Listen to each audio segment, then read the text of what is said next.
종려주일입니다.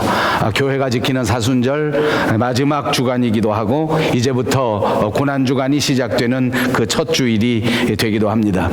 예수님께서 나귀를 타시고 예루살렘에 들어가실 때 여러 사람들이 모여서 모두가 다 나뭇가지를 들고 특별히 종려나무의 가지를 들고 예수님을 환영한 것을 근거로 해서 이날을 종려주일이라고 부르는 것입니다. 영어로는 이것을 그대로 팜 선데이라고도 합니다. 어떤 사람들은 이것을 호산나 주일이라고 하는데 그것도 역시 많은 사람들이 그때 예수님을 환호하면서 호산나 호산나 저희를 구원해 주시옵소서라고 외친 데서 유래된 이름이기도 합니다.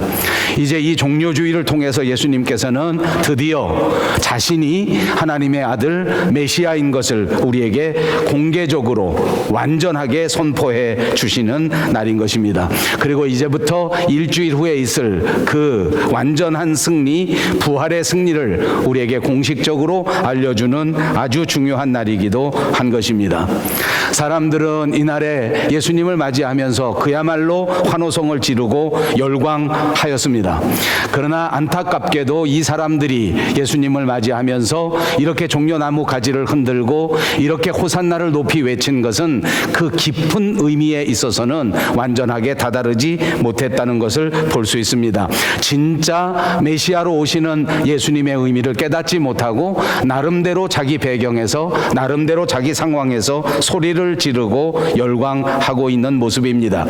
사실 이 군중들 가운데서는 이제 큰 소리를 지르고 예수님을 환영하고 자기 옷을 벗어서 그 길에 펴고 그렇게 호들갑을 떨고 열광을 하기는 했지만 불과 일주일이 지나지 못해서 예수님을 십자가에 못 박으라고 소리를 지르는 사람들이 대다수인 것을 보면 그것을 알 수 있습니다. 그렇습니다. 저는 이 종려주일의 말씀을 생각하면서 이 예루살렘의 군중들이 오늘 교회 다니는 저와 여러분의 모습이 아닌가 하는 것을 생각해 보게 됩니다. 우리도 교회를 다닙니다. 우리도 예수를 믿습니다. 우리도 누구나 예수님 앞에 제자가 되었다는 것을 고백하고 자랑스럽게 생각합니다. 어떤 때에는 소리를 높여 찬송을 부릅니다. 그럼에도 불구하고 우리는 예수님의 진정한 의미도 깨닫지 못하고 예수님이 우리에게 주시는 진짜 구원에 대해서는 아무 관심도 쏟고 있지 않는 것 같습니다. 요즘 사람들이 하는 말로는 이건 진짜 아닙니다. 뭔가 다시 한번 생각할 수 있는 이 종려주일이 되고 이 종려주일을 통해서 다시 한번 예수님을 묵상하고 그분이 우리에게 오신 진짜 구원의 의미를 마음속에 다시 되새길 수 있는 아름다운 종려주일이 되시기를 주님의 이름으로 축복합니다. 오늘 본문 9절을 다시 보겠습니다. 앞에서 가고 뒤에서 따르는 무리가 소리 높여 이르되 라고 말씀을 시작하고 있습니다. 예수님이 예루살렘에 올라가실 때 정말 많은 사람들이 모였습니다. 역사학자들에 의해서 보니까 분명하게 정확한 숫자를 말할 수 있는 것은 아니겠지만 그때 예루살렘에 모인 사람들의 숫자가 약 250만 명 정도 됐을 것이라고 봅니다. 우리 그레이터 밴쿠버 안에 살고 있는 모든 사람들의 인구가 약 250만에서 300만 명 정도 된다고 하면 이 많은 사람들이 예루살렘에 모여 예루살렘에서 예수님을 맞이하고 예수님에게 환호를 드렸다 하는 것을 상상해 볼 수 있습니다. 정말 많은 사람들입니다. 대단히 많은 숫자였습니다. 이 사람들이 모두 모여서 큰 소리로 오늘 본문에 있는 것처럼 다윗의 아들 예수 그리스도시요 주님의 이름으로 우리 가운데 오시는 분이시요 라고 칭송하고 찬송하고 노래하고 소리를 지르는 것입니다. 사람들에게는 이렇게 예수님을 환영하는 결정적인 이유가 있었습니다. 그때 당시에 사람들의 삶이 만만치 않았기 때문입니다. 로마라고 하는 나라의 압제 속에서 그들의 핍박을 받고 날마다 언제 독립이 될 수 있을까, 언제 우리는 사람답게 살 수 있는가 하는 것을 생각하는 시대였기 때문에 그들은 예수님께서 이 로마의 압제에서 분명히 우리 민족을 해방시켜 줄 것이다 라는 소망을 생명을 가지고 있었습니다. 그러기에 그들은 정말 열광적으로 박수를 치면서 예수님을 맞이하면서 우리를 구원하시옵소서, 우리를 도와주시옵소서, 호산나 호산나라고 외치고 있었던 것입니다. 또 그 중에 어떤 사람들은 아주 머리가 좋았습니다. 이제 이렇게 우리에게 큰 이슈를 보여주면서 들어오시는 이분이야말로 우리의 왕이 되실 것이다. 이제 금방 이분이 왕이 된다고 하면 나도 빨리 여기 참여해서 어떻게 하든지 예수님의 눈에 들어야 하겠다라고 생각하는 사람들도 있었을 것 같습니다. 왕이 되시고 난 다음에 나도 분명히 거기에서 한 자리를 차지해야 되기 때문에 나름대로의 꿈을 갖고 나름대로의 비전을 갖고 예수님을 맞이하는 장소에 갔다는 것입니다. 그런가 하면 이런 말씀까지 드리고 싶지 않지만 그러나 그냥 막연히 남들이 가니까 따라간 사람들도 적지 않았을 것 같습니다. 이 사람들은 도대체 무엇인지를 모릅니다. 왜 이렇게 큰 인파가 모여서 예수님을 찬송하는지, 그분이 어디서 오시는 누구신지 이런 것들도 전혀 알지 못합니다. 그런데 사람이라는 것이 정말 재미있습니다. 남들이 다 가니까 따라간단 말입니다. 이것이 소위 말하는 군중 심리입니다. 저는 정말 안타까운 말씀을 드립니다. 목사로서 평생을 살아오면서 오늘 교회 안에 정말 안타깝게도 이런 사람들이 있습니다. 그냥 남을 따라서 교회 나오는 것입니다.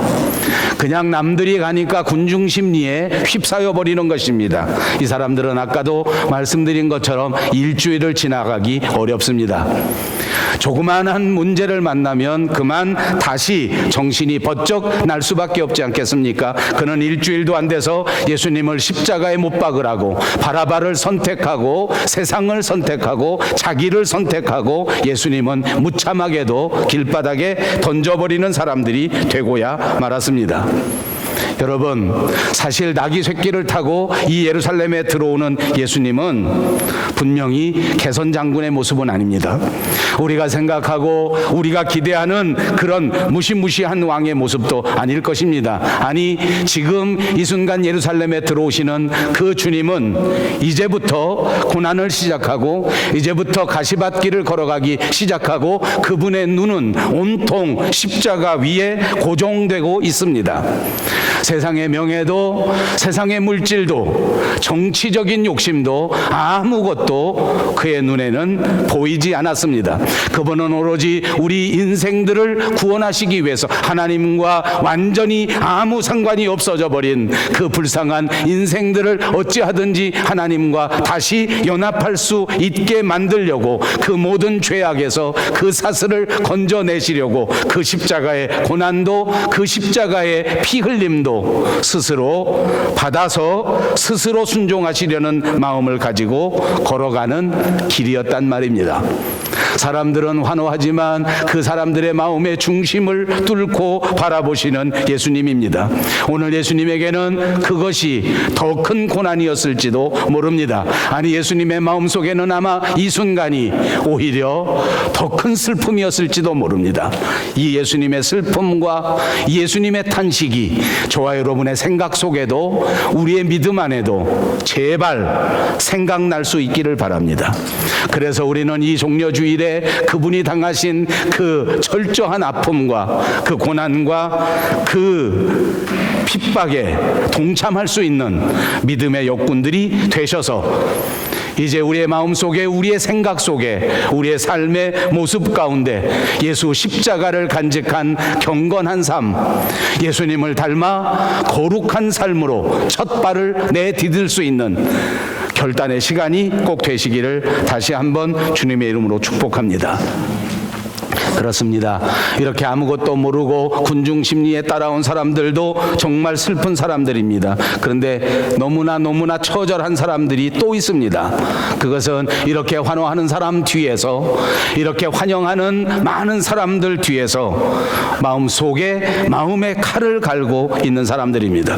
어떻게 하든지 예수님을 붙잡을 명분을 찾는 사람들입니다. 어떻게 하든지 예수님을 모함하려고 생각하는 사람들입니다. 오늘 본문 10절에 이렇게 말합니다. 예수께서 예루살렘에 들어가시니 온 성이 소동하여 이르되 이는 누구냐? 예수님이 예루살렘에 올라가셨을 때 정말 큰 소동이 일어났는데 그 소동의 원흉들은 바로 당시 종교 지도자들입니다. 당시의 종교 지도자들에게 있어서 예수님은 정말 골치 아픈 문제의 인물입니다. 그는 이 상에 오셔서 그들이 정말로 그렇게 만들어 놓았던 모든 성전의 모든 규칙들을, 모든 관례들을 여지없이 무너뜨려 버립니다. 성전에서 적당히 타협한 채 그곳에서 돈벌이 하는 사람들, 그리고 그들을 통해서 세금을 받고 그들을 통해서 후원을 받고 그들을 통해서 같이 일을 했던 모든 상인들의 상을 예수님께서는 여지없이 뒤엎어버리고 그 모든 장사꾼들을 성전에서 깨끗이 내쫓아버립니다. 그리고는 세상에 나가 자신이 하나님께서 보내신 하나님의 아들이라고 말씀하십니다. 그리고 하나님의 말씀을 들으라고 그동안의 종교 지도자들이 했던 그 모든 이야기들과는 전혀 다른 새로운 말씀을 전파하는 것입니다. 이 종교 지도자들이 생각할 때는 진짜 눈에 가시같이 생각할 수밖에 없습니다. 자신들의 지위를 흔드는 사람이라고 생각합니다. 자신들의 모든 권위에 도전하는 사람이라고 생각합니다. 그를 못마땅하게 생각하는 것은 당연한 것입니다. 그리고 이제는 어떻게 하든지 이 사람을 잡아놓고 어떻게 하든지 예수님을 곤란에 빠뜨리고 그리고 예수님을 잡아 죽이는 게 좋겠다라는 생각에 이르게 된 것입니다. 당시의 서기관들, 당시의 장로들, 누가 뭐래도 이 종교를 가장 잘 아는 사람들입니다. 당시의 서기관들, 당시의 모든 장로들, 교회에 대하여 가장 많은 지식을 가진 사람들입니다. 예수님에 대해서도 너무나 잘 압니다. 예수님의 존재, 예수님의 사명, 예수님이 이 땅에 오셔서 감당하실 모든 역할에 대해서도 너무나 잘 아는 사람들입니다. 그 사람들이 예수님을 못마땅하게 생각하고 그 사람들이 예수님을 잡으려 하고 그 사람이 예수님을 죽이려 한다는 말입니다. 오늘 우리는 어떻습니까? 예수님에 대해서 잘 알고 있습니다. 교회에 대해서도 잘 압니다. 그런데 우리가 예수님이 가장 못마땅해 하실 일들을 하고 있지는 않는가? 우리는 과연 오늘 이 예루살렘에서 종려주의를 맞이하는 여러 사람들 가운데 어떤 부류인가? 아니, 우리는 어떤 자세로 이 종려주의를 맞이해야 되겠는가 하는 것을 한번 생각해 보는 시간이 되었으면 좋겠습니다. 첫째 생각할 것이 있습니다. 오늘 이날에 누가 주인공인가 하는 것을 바로 아는 것이 중요합니다. 오늘 본문 10절 말씀드린 것처럼 사람들이 모두 모여서 말하기를 이는 누구냐 이렇게 말씀하고 있습니다. 이렇게 묻고 있습니다. 다시 말하면 오늘의 주인공이 누구냐, 오늘 이렇게 많은 일들이 벌어지는 가운데 가장 중요한 사람이 어떤 사람인가. 그때 사람들이 대답합니다. 본문에 나와 있는 그대로 오늘 이 사람은 갈릴리 나사렛에서 나온 선지자 예수라, 이렇게 대답한 것입니다. 여러분 어떻습니까? 이 대답은 그리 완전한 대답이 아닙니다. 여러분에게 묻겠습니다. 오늘 이 종려주일에 나귀 새끼를 타고 예루살렘에 겸손하게 입성하시는 이분 예수 그리스도는 과연 누구십니까? 여러분, 오늘 우리가 맞이하는 이 예수님은 누구신가 여러분에게 묻고 있습니다. 우리는 이 물음에 분명하게 대답할 수 있어야 합니다. 예수님이 누구신지 분명히 아는 것이야말로 우리에게 가장 중요한 것이요, 이것이야말로 우리가 참 신앙을 시작하는 첫걸음이 된다는 사실을 꼭 믿으시기를 바랍니다. 오늘 우리가 같이 읽은 본문 1절 2절에 보니까 예수님께서 제자들을 시킵니다. 그리고 제자들에게 말씀하실 때에 나귀와 나귀 새끼를 끌고 오라라고 말씀하신 것입니다. 제자들로 하여금 이렇게 나귀와 나귀 새끼를 끌고 오라고 하신 것은 그분이 바로 메시아라는 것을 나타내신 것입니다. 주는 그리스도시요 주는 메시아이십니다. 우리의 영혼을 구원하러 오시는 메시아라고 대답했어야만 한단 말입니다. 그분이 나의 구세주라고 대답할 수 있는 저와 여러분들이 되시기를 바랍니다. 내 생명을 구원해 주시는 분, 내 생명을 건져주신 분, 나를 영원으로 이르게 만들어 주실 그 메시아라는 것을 분명하게 고백할 때 하나님이 기뻐하시는 것입니다. 본문 3절에는 나귀를 끌고 올 때 주인이 물어보거든 이렇게 대답하라고 합니다. 주가 쓰시겠다. 4절과 5절에 보니까 이렇게 말씀하시게 된 배경도 설명해 주십니다. 선지자로 하신 말씀을 이루려 함이라. 다시 말하면 예수님은 선지자가 예언한 그대로 우리 가운데 오셨다는 것입니다. 성경이 예언하신 그분 메시아라는 것을 가르쳐 주시는 것입니다. 6절과 7절, 8절에 보니까 입성하시는 예수님을 무리들은 나뭇가지와 겉옷을 길에 펴고 종려나무 가지를 흔들면서 승리의 왕으로 영접하였습니다. 9절에 보니까 호산나 호산나 하면서 찬송을 부릅니다. 지금 구원해 주십시오. 지금 우리를 구원해 주실 분이십니다 라고 증거한 것입니다. 이것은 정말 감격적인 이야기입니다.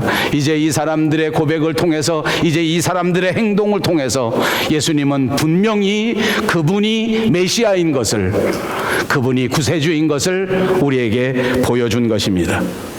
그런데 입으로는 그렇게 하면서 행동으로는 겉옷을 벗어서 비슷하게 하면서 마음속으로는 그렇게 하지 않았다는 것입니다. 겉으로는 점잖게 앉아서 찬송 따라 부르고 고개를 끄덕끄덕하고 있지만 마음속에는 여전히 세상과 짝한 채 하나님의 말씀에 관심을 갖고 있지 않는다는 말입니다. 10절 11절에는 이렇게 말합니다. 도대체 그렇게 열렬한 환영을 받고 예루살렘에 들어온 이 사람이 누구냐? 이렇게 질문했는데 주님이 누구인가? 우리 인생의 가장 소중한 질문이 여기 나왔는데 그 질문에도 똑바로 대답하지 않습니다.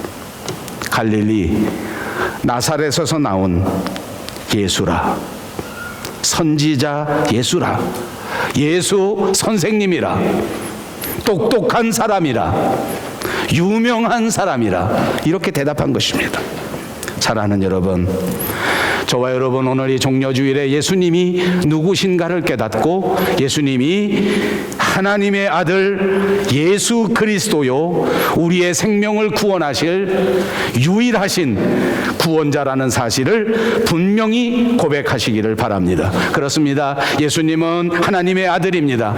예수님은 범죄한 저와 여러분, 우리 인간을 구원해 내실 구원자이십니다. 하나님과 원수 되었던 인류를 위해서 스스로 십자가의 희생 제물이 되어주신 평화의 왕이요 화평의 왕이신 분이십니다. 자기 자신을 십자가 위에 내어주기까지 철저하게 희생하시고 철저하게 순종하신 바로 그분, 그렇게 함으로써 완전한 구원을 이루신 그분입니다. 이제 우리에게는 그 어떤 누구도 그 무엇도 예수 그리스도를 통하지 아니하고는 구원에 이를 수 없게 됐다는 사실을 믿으시기를 바랍니다. 그분만이 우리에게 새 생명을 주시는 분입니다. 그분만이 우리에게 영원한 구원을 주시는 분인 줄로 믿습니다.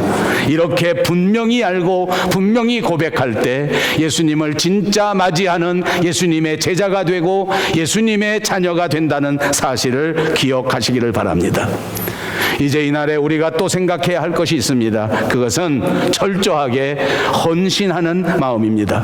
본문 8절을 보십시오. 예루살렘에 들어가실 때 예수님께서는 나귀 새끼를 타셨습니다. 그 나귀 새끼를 가지러 갈 때에 제자들에게 말씀하시기를 이렇게 말했습니다. 누가 왜 이 나귀 새끼를 가져가느냐라고 묻는다면 주가 쓰시겠다 하라, 이렇게 말했습니다. 이렇게 말할 때 정말 나귀 새끼의 주인은 아무 말도 없이 아무 거부도 없이 그대로 이 나귀 새끼를 주님에게 제공하였습니다. 이 사람의 이름은 성경에 나와 있지 않습니다.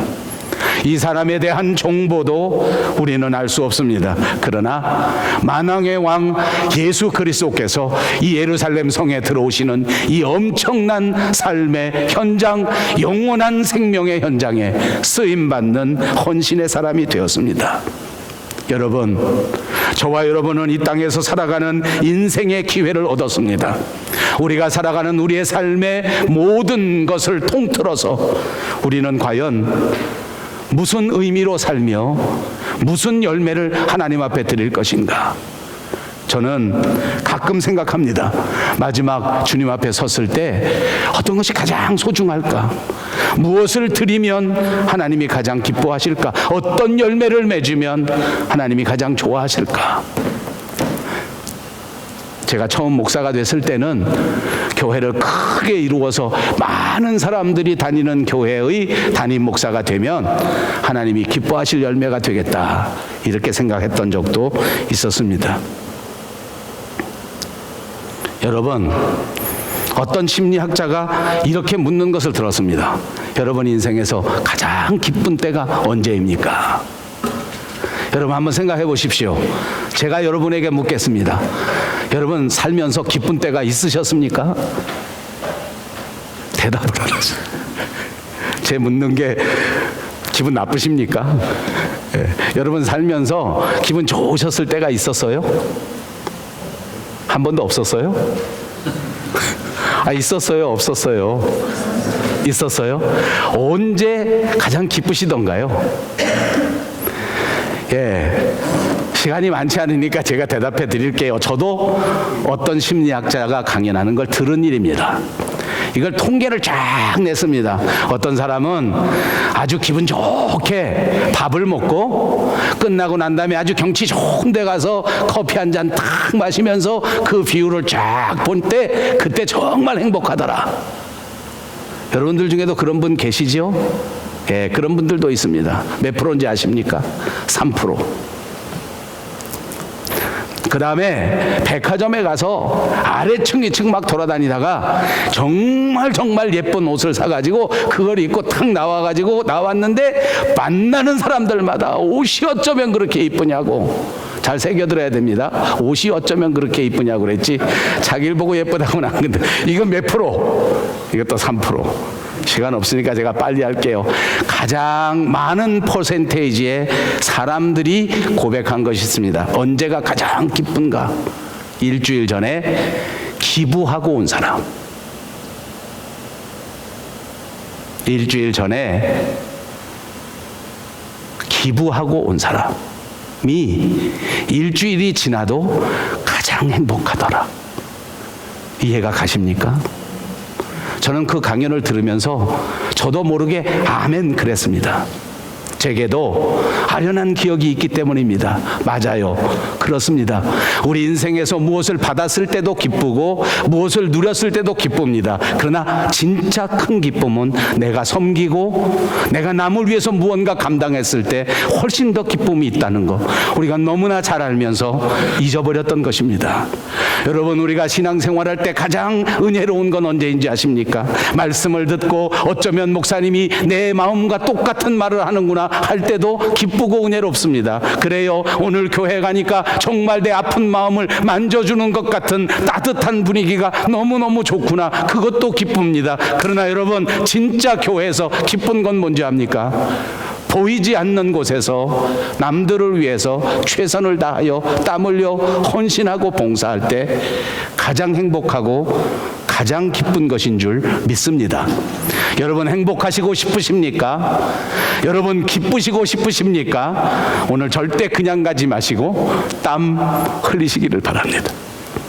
헌신하시고 봉사하시고 나보다 남을 낮게 여기고 선뜻 내가 가진 모든 것들을 남에게 희생할 수 있는 사람은 정말 행복한 사람이 되는 것입니다. 오늘 이 사람은 예수님 앞에 자기가 가진 나귀도 자기가 가진 나귀 새끼도 아낌없이 하나님 앞에 드렸습니다. 헌신하였습니다. 섬겼습니다. 그랬더니 이 사람은 이 세상에서 가장 훌륭한 사람이 된 것입니다. 오늘 우리는 교회를 다닙니다. 너무나 왜곡된 사람들의 모습으로 살아가고 있습니다. 모두가 영광을 바라봅니다. 모두가 대접받기를 기대합니다. 그리고 오늘의 시대는 교회 다니면서 대접받고 영광을 받는 일이 익숙해졌는지도 모릅니다. 그러나 오늘 이 종려주일에 우리는 다시 한번 우리의 마음을 새롭게 할 수 있는 기회가 되기를 바랍니다. 오늘 우리가 정말 행복한 삶은 예수님처럼 낮아지는 것입니다. 나귀의 새끼를 타는 심정으로 겸손하게 살아가는 것이란 말입니다. 누가 나에게 영광을 주기를 기다리기보다는 내가 그 반대로 남을 섬기면서 살아가는 여러분들이 되시기를 바랍니다. 남들이 나를 알아주기를 바라기보다는 내가 먼저 남들을 칭찬하고 남들을 격려할 수 있는 여러분들이 꼭 되시기를 바랍니다. 남이 높여주기를 기대하지 마시고 내가 먼저 남을 높여주는 겸손의 자리로 내려갈 수 있는 저와 여러분들이 되시기를 바랍니다. 그리고 꼭 기억하셔서 이 나귀 새끼의 주인처럼 주님이 쓰시고자 할 그때에, 주님이 바라시는 그때에 내가 가진 모든 재능도, 내가 가진 모든 시간도, 내가 가진 모든 물질도 아멘으로 헌신할 수 있는 저와 여러분들이 꼭 되시기를 바랍니다.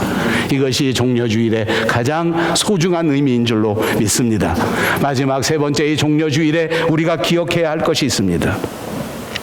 이 많은 사람들이 예수님의 입성을 환영하는 데는 아까도 말씀드린 것처럼 여러 가지 이유가 있었을 것입니다. 예수님이 왕이 되면 그때 나도 한 자리 차지하려는 욕심도 있었습니다. 정치적인 메시아로 생각했기 때문입니다. 예수님을 군인이라고 생각한 사람도 있을 것입니다. 로마의 병정들에게서부터 이 전쟁을 통해서 해방을 이루어 주실 분이라고 그렇게 환호하던 사람도 있을 것입니다. 나름대로 꿈을 가졌습니다. 나름대로 소망을 가지고 따라갔던 사람들입니다. 또 말씀드린 것처럼 일시적으로 그냥 군중 심리에 왔던 사람들도 있을 것입니다. 그러나 그들은 오래가지 못했다고 했습니다.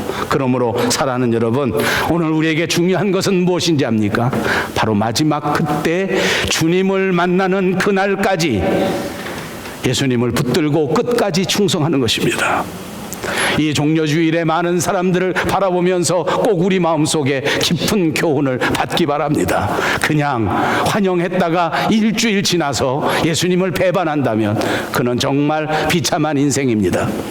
오늘 우리가 주님 앞에 선택받은 자라고 하면 이제부터 결코 배신의 자리에 서지 말아야 합니다. 끝까지 예수님을 따라가시는 저와 여러분이 되시기를 바랍니다. 성경에 보니까 그런 사람들이 많이 있었습니다. 피땀 흘린 겟세마네 동산까지 끝까지 따라간 제자들이 있습니다. 예수님이 십자가 지시고 그 골고다 언덕길을 걸어가실 때에 모든 사람들이 두려워 벌벌 떠는 그 십자가의 골고다 언덕 현장에도 구레네 시몬은 끝까지 십자가를 지고 예수님과 더불어 따라갔었습니다. 그것뿐만이 아닙니다. 모든 사람들이 무서워 벌벌 떠는 그때에 아리마대 요셉도 니고데모도 그리고 막달라 마리아도 그 불안과 그 공포를 뚫고 이른 아침 새벽 시간에 주님의 무덤을 향하여 부활의 아침 그때까지 주님을 떠나지 않았습니다. 사랑하는 여러분, 오늘 이 종려주일에 저와 여러분에게는 새로운 결단이 필요합니다. 괴로우나 즐거우나 한결같이 주님을 따라가는 저와 여러분이 되시기를 바랍니다. 우리의 눈을 들어 우리를 온전케 하시는 그분 그리스도를 바라보시고 마지막 순간까지 주님을 따라갈 수 있는 저와 여러분이 꼭 되시기를 바랍니다. 이 종려주일에 우리의 마음의 문을 활짝 열고 우리 마음속에 예수님이 들어오실 수 있도록 우리의 마음의 옷을 벗어 바닥에 깔고 다시 한번 끝까지 주님을 따르겠다는 결단을 주님 앞에 드리고 헌신과 섬김의 자세를 가다듬을 수 있는 이 종려주일이 되셔서 하나님을 기쁘시게 하고 다시 한번 믿음의 자리에 우뚝 설 수 있는 여러분 모두가 되시기를 주님의 이름으로 축복합니다. 기도하겠습니다.